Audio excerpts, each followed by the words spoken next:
feels like a good day to figure out what's actually happening with Reels, what's working, what's not working, how we can make it work better, what we can do with the small amount of data that we actually have from Instagram, and a few best practices that they've given us as well. So let's dive right in. I'm not going to waste any time. So first thing with Reels, well, with everything, we always start with goals. Like literally everything that we do around here, we always start with goals. So Reels are a fairly new feature on Instagram, which means that they're pushing them pretty hard. So your reach is really awesome. Like this is the big selling point for Reels.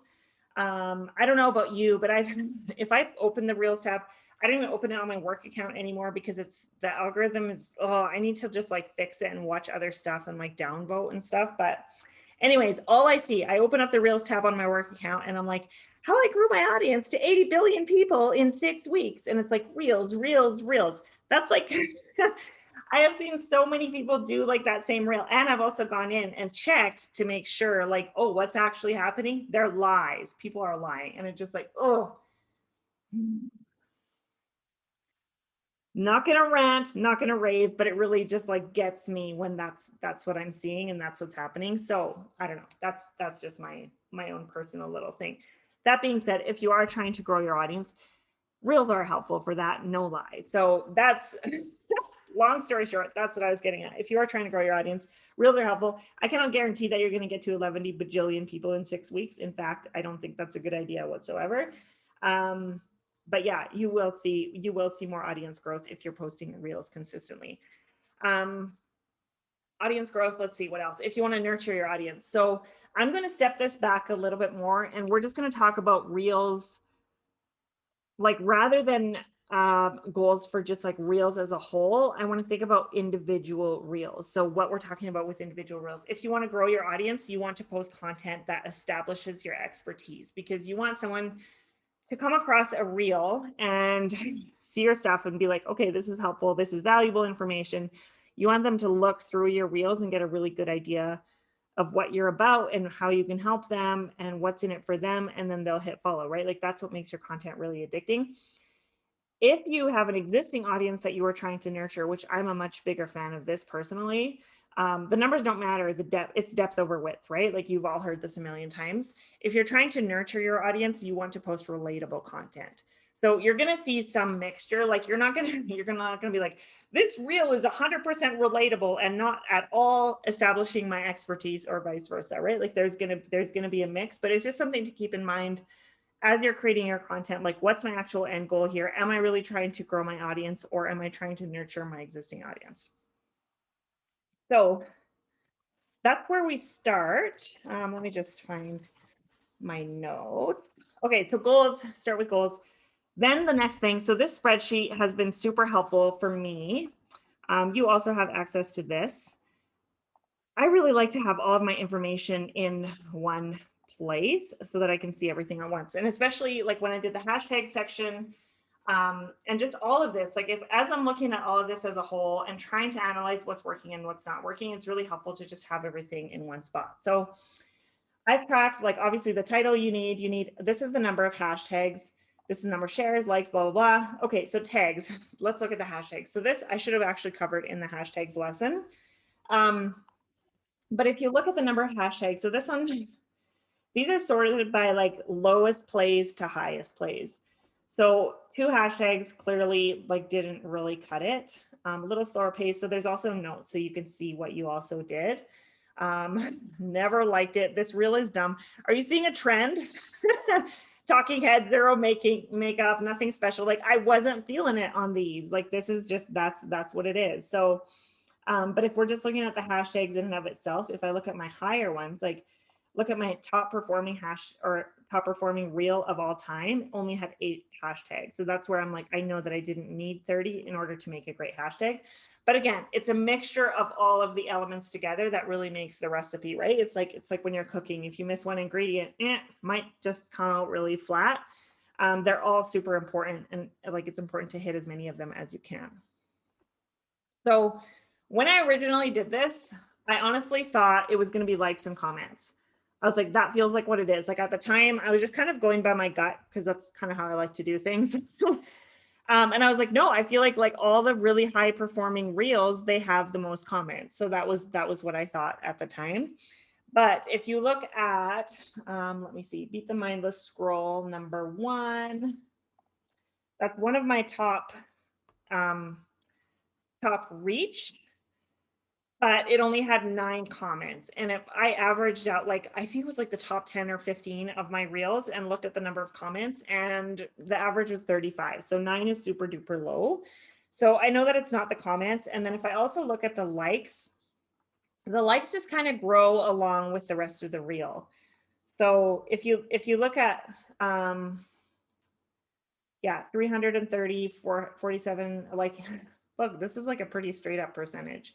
But you'll see, like, if rather than looking at every single one on a granular level, I like to look at, the top 3. So 117, 102, and 101.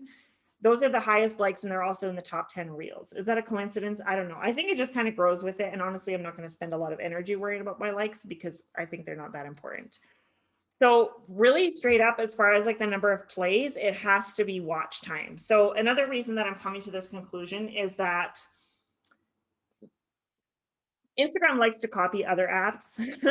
Not a surprise to anybody, but this is a knockoff of the TikTok app, and that's something that we know for sure about TikTok, is that that's how their algorithm is weighted. So I'm assuming that Instagram is a lot of the same thing, partly because they like to copy, and partly because also the platform makes money when you spend time on it. So when they spend more time watching your video, the platform is happy because just follow the money, honestly, at the end of the day. Do I sound cynical? A little bit? But that's really what it comes down to, right? So that's where I'm just like, okay, so watch time is super important. So let's talk a little bit about your watch time. So a couple of ways that you can get your watch time higher. First thing is shorter videos. So we're looking at, so if someone watches 9, or let's say 10 out of a 10-second video, they watch all 10 seconds, that's 100% watch time. If they watch 10 seconds out of a 30-second video, don't make me do the math, 33%. It's much, much lower, right? So you want them to be watching 100% of your videos, because that's going to make your watch time just like that much better. So keep your videos shorter if you can. Also, you can go in and do this on your own, but if you look at this data, like, you will see that a lot of my high performing apps reels are the shorter ones, right? Like this one is 25, and then there's one in here that's like 28. But other than that, they're all pretty short, like around 15 to 20 seconds long. So that's what works. Some people do have 60-second reels like available to them on the app. I don't. I feel like I never get the features that are rolled out to everyone, but honestly, I'm not super sad about it. I do recommend that you keep them under 30 seconds if you can. I know that at first that can feel overwhelming. When I've posted my first few reels, I had a really hard time cutting them down to 30 seconds or less, but it does get easier. Like, you do figure out how to be more concise and how to cut out all of that fluff. So, okay, that's another thing that I wanted to talk about, fluff. So I'm going to stop my screen share. So as far as fluff goes, by fluff, I mean like saying words like, all the filler words that we're doing, things like that. But also when you start your video and you say, this is part 1 of 7, that's like half a second right there. When you only have 15 to 20 seconds, half a second is a significant amount of time. So keep them as short as possible. Get rid of the fluff, like you don't need it. I know with some of my more entertaining videos, I want to say things like, ooh, and just trying to think of what else, there's just like little expression things. And I feel like, because I take them out after, like I film it as I'm feeling it, and then I trim them out. And to me, it feels like, oh, there's so much missing, but they land. So I know like it's fine without all of that stuff. But yeah, it's fun to put it in, but it's absolutely not necessary for it to come across on the other side. So keep it as unfluffy as you can. We do get into more editing tips and tricks in the technology portion of the lesson. So go watch that if you want more ways to make your video more like visually engaging. Let me see what else. Couple of things. Okay, so let's talk about dancing and lip dubs, because I think that's for me, that was a big hesitation. I was like, do you guys see how dumb these videos are? Like, they're so if you actually think about it, I mean, Instagram stories, not gonna lie, I can't video at the same time as my husband is in the house because they're dumb. They're dumb. They're so dumb. That being said, I'm not ashamed to do it. Like I'll do it and I have no issue with it, but it's just I don't want to do it in front of anybody.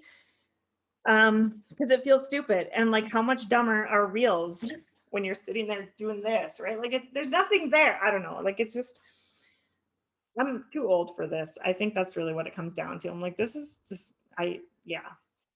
Anyways, that being said, original content where it's your voice and you're educating and you're entertaining your audience is super memorable. Those, I don't know about you, but those are my favorite accounts.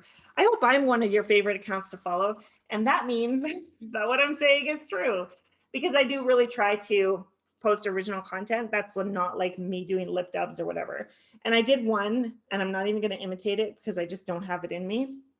But it was hard. It was so much harder than I expected.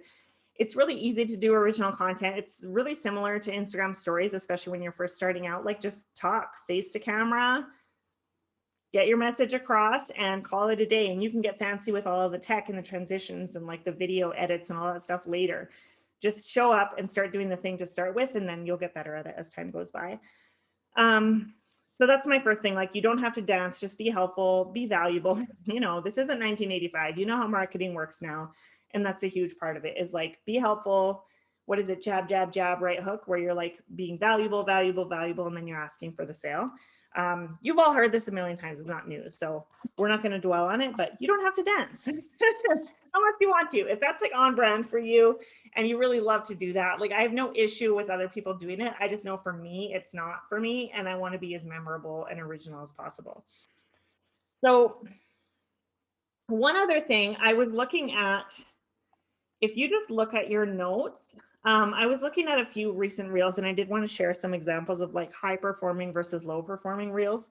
And I don't have everything entered into my spreadsheet yet. I keep thinking I'm screen sharing and I'm not, but it's not all in there. But another thing I find I've been doing is that it's called burying the lead, where I have a purpose for my video, but it's like a little bit more slow paced. And I don't get to like the actual point until the end. Like I don't introduce, I'm not like saying, here's how you, let me just see what my last video was. Cause I did make this mistake on my last video. I'm like, why is it not going?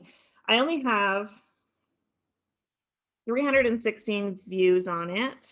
And I posted it 4 hours ago. Like that's super low.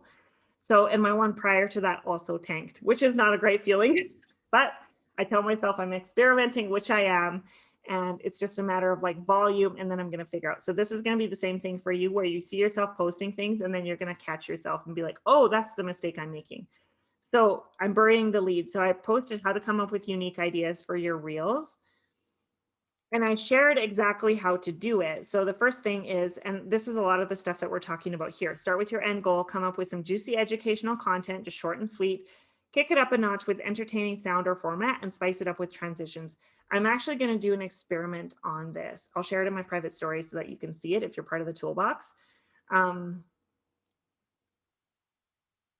didn't get to the point quick enough in the reel. So the reel just looks like a random kind of video where it's like just a conversation between two people. I don't know. I feel like I could have gotten to the point a lot quicker. And then this is kind of the same thing with the one prior to that, where I was like, there's no point. So really make sure that you have like a good hook and you get to the point right away, and you're not waiting till the end of the reel to really let people know what they're watching, because they're not necessarily going to see the cover. If they're browsing your library, they will, but if they're just going through their feed, they're not going to see the cover and they're going to be like, what am I watching? So introduction or hook is also really, really important. And like I said, this is like literally today, as I'm posting this, I'm like, why have my last couple reels not done well? And I'm looking at it, I'm looking at my notes, and that's what's happening. So don't make the same mistake as me. Don't bury your lead. Make sure that you have a hook and that you draw people in right away and they know what they're watching right out the gate.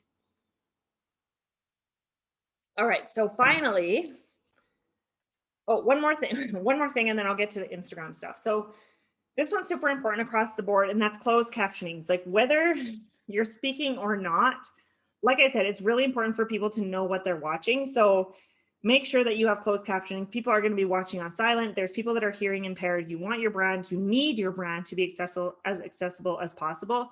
So make sure that you're including closed captionings, not just on your reels, but also on your stories. I know I harp on this all the time, but seriously, it is so important. Make sure that you use closed captioning. So that's it. If you take nothing else away from this, take that.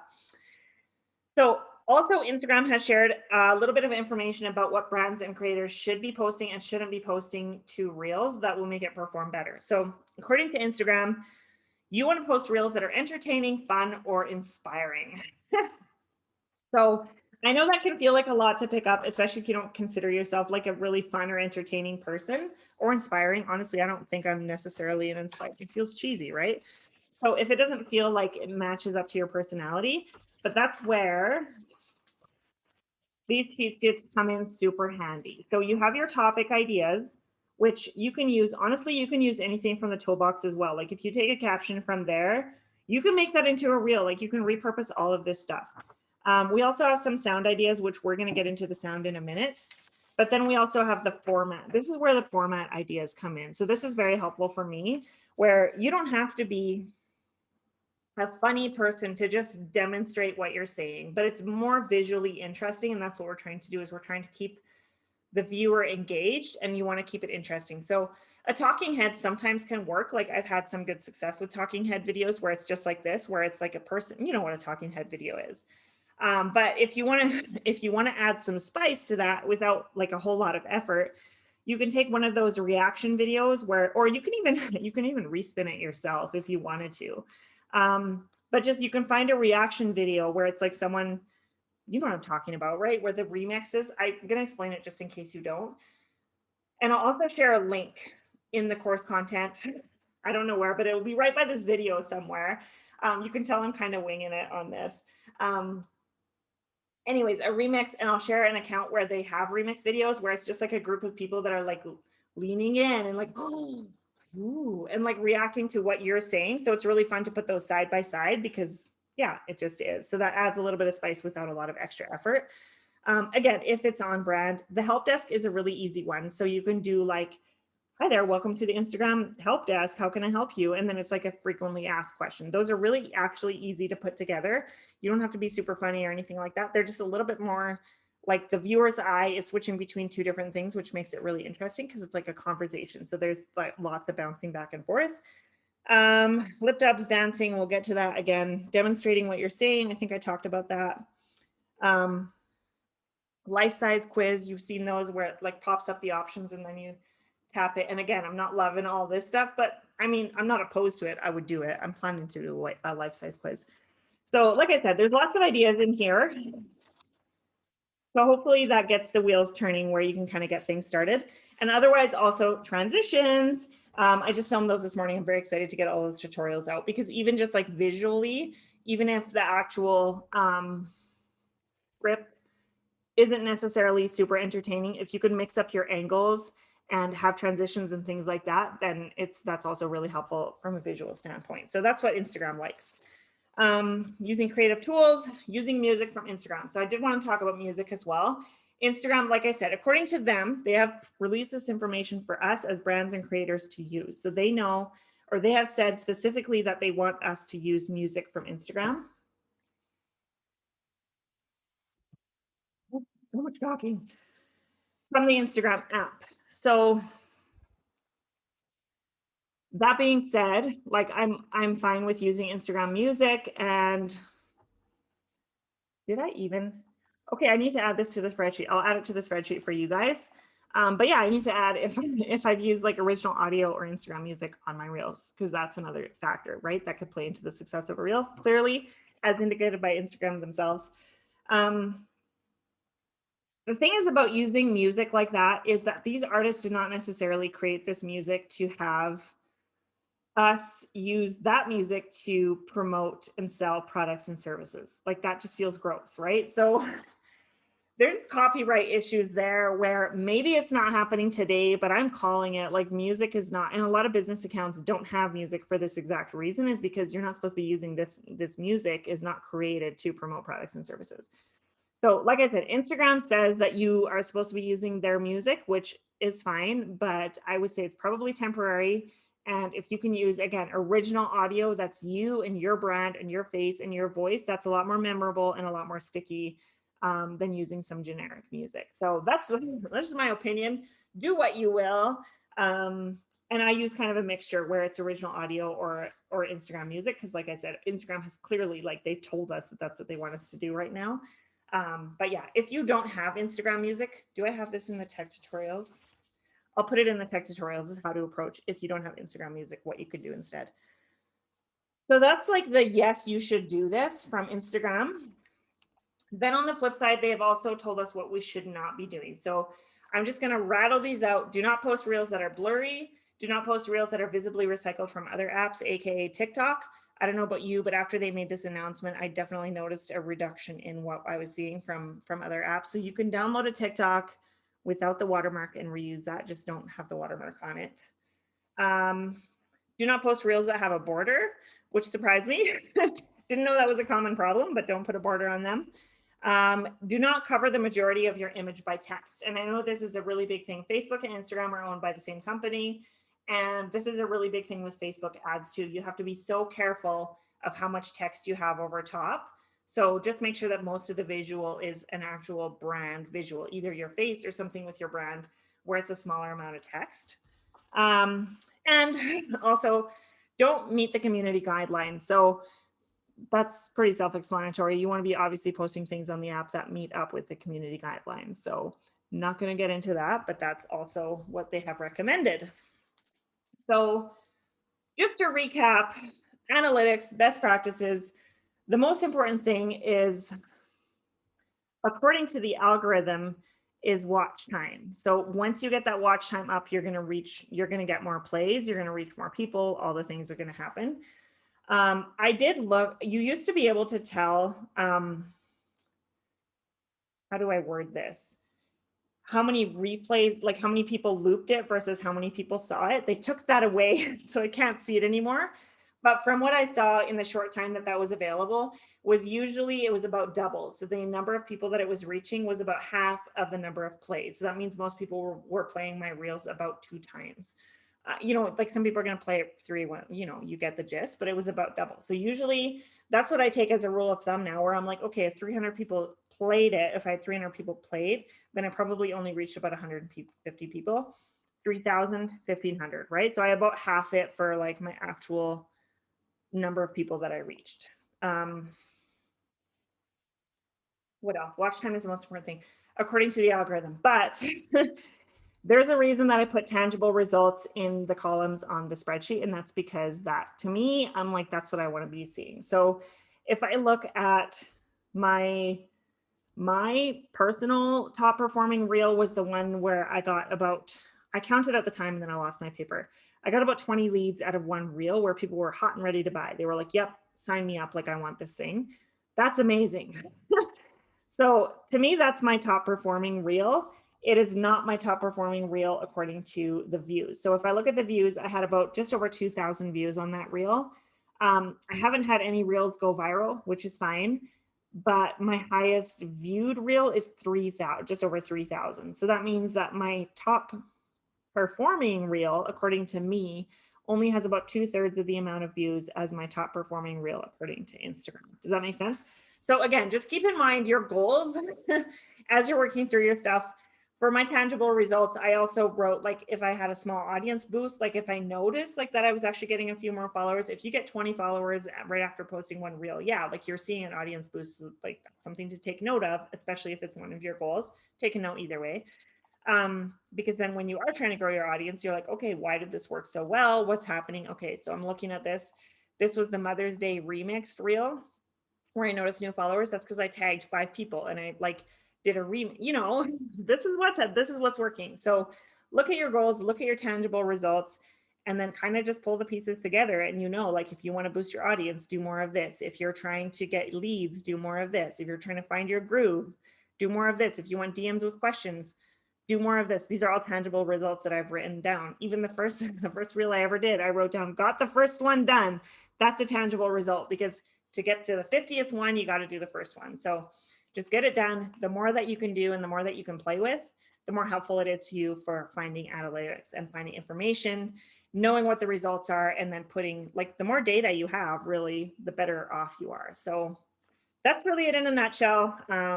Yeah, thanks for hanging out. I hope that this was helpful, and I'll see you on somewhere else in another lesson.